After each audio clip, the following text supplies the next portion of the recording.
Hello everyone, this is Geekman reporting.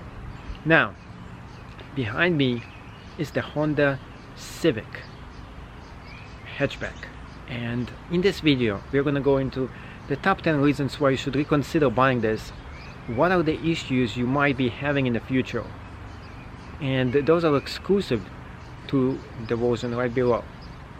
So let's go into it without further ado. And if you like this channel, make sure you sub to it, because there's a lot of cool stuff coming up next.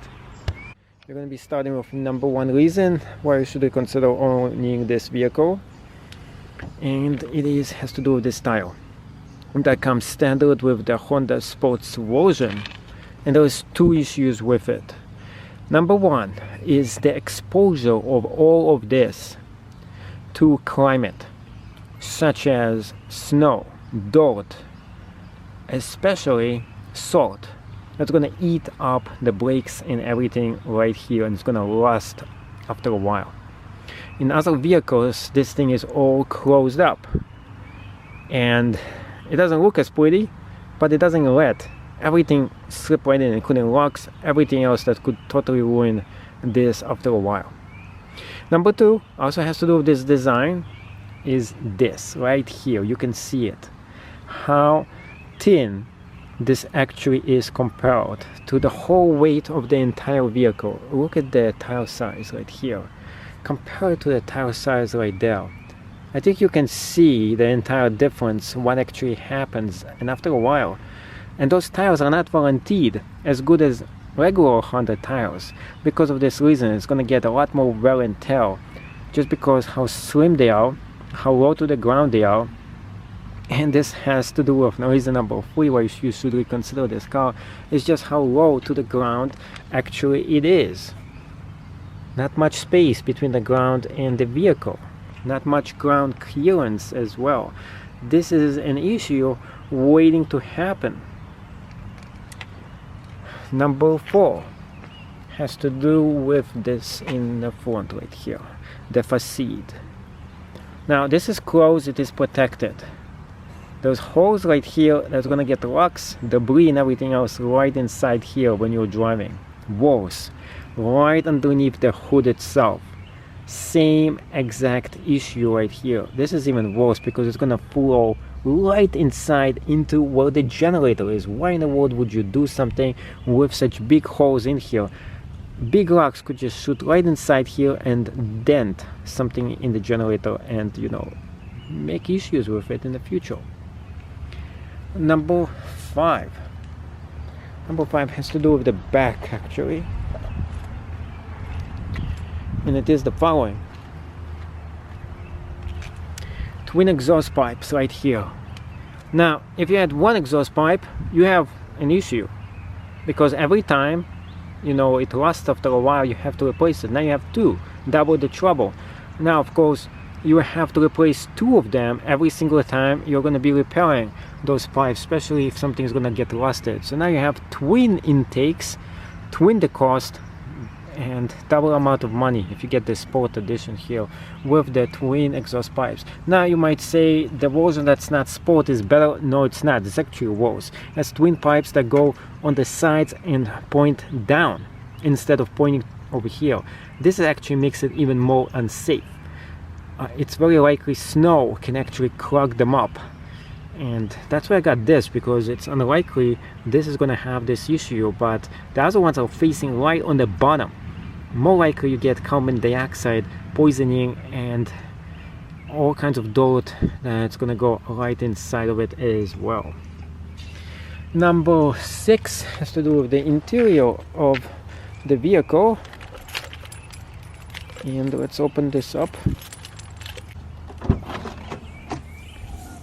Number six is a different issue why you should reconsider buying this car, is the small storage space inside here. You want to bring your dog? Well, now there's almost no room here for anything whatsoever. So you might reconsider it, just because now after I put my dog, my supplies, that's it. There's only this miniature space right here to put anything else I want for camping, or if I want to go to do something else. So definitely the space in the back is really small. for any vehicle. Actually, it's pretty big for this segment, but it is pretty small when you compare this to an SUV. This brings me to reason number 7. This is a biggie. Reason number 7, this is an issue only waiting to happen in the future. As of course, when you go inside the vehicle, you can exactly see what I'm talking about. And this is an issue you're gonna have all the time with this car. I don't know if you can spot this right here, but I'm trying to actually show you. And what it is that it's just how dark this vehicle is from the inside. It's like you're living in a Stone Age cave or something. This might be a total deal breaker for some people right here. And this could be also one of those issues that you might rethink about. Anyway, that said, number 8 reason has to do with the front of the car. So let me show you some other issues with it.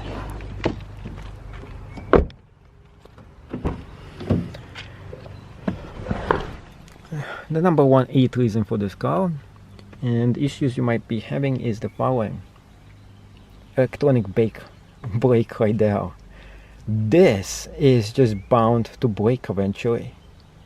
Unlike the actual physical thing that you can do, this small little button, if you're ever in an emergency, first of all, you're gonna have to search for it. Second of all, what if this thing breaks and you just pull it off? So eventually, I think if you just do it enough, this thing will actually, gets destroyed by itself. I don't know how much use you have to do it. I don't know how much it was programmed to actually take abuse. But this is a biggie, Number 9. Number 9 has to do with the dashboard. Let's start the car up and I'll show you what I mean.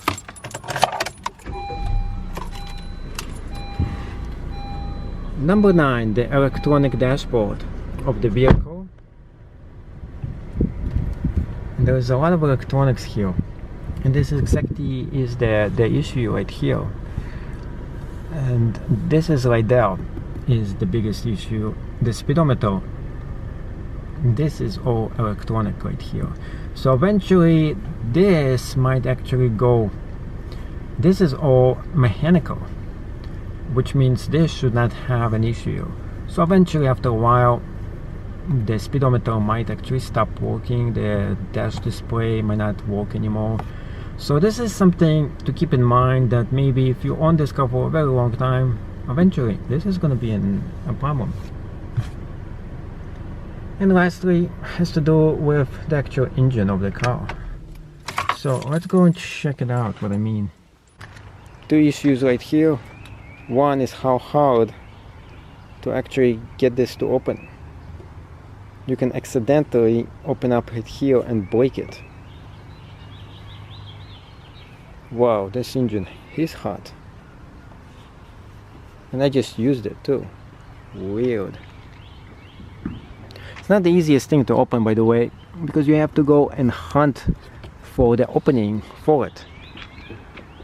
And it's going to be right under it. So like this.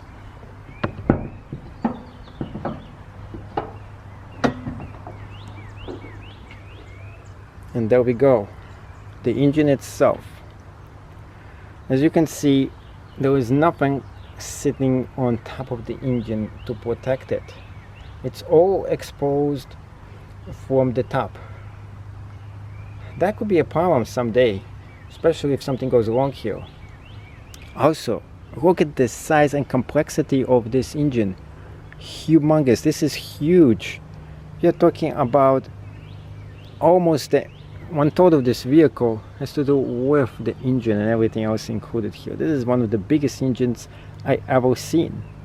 This could be a deal breaker for some, especially if you want to, when it comes to paying maintenance costs and fixing this thing. This is a living nightmare right there. So many parts here to work with.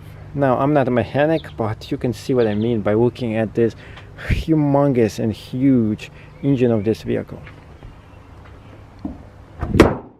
And of course, the big hazard, and this is probably a deal breaker for some, is how dangerous when this thing closes. Just watch out, because if this thing closes on somebody, it can KO and actually super hurt somebody as well. So be super careful with this humongous engine. You can see how big this huge engine in this car actually is, and almost the entire car, I would say one third of it, is actually composed of the engine itself. So there you go, the top 10 reasons of issues you might actually be having in the future if you ever decide to own this vehicle, maybe years down the road. Most of the time, most of you guys probably are going to replace this car. Other than that, it is an excellent, great car for you to own.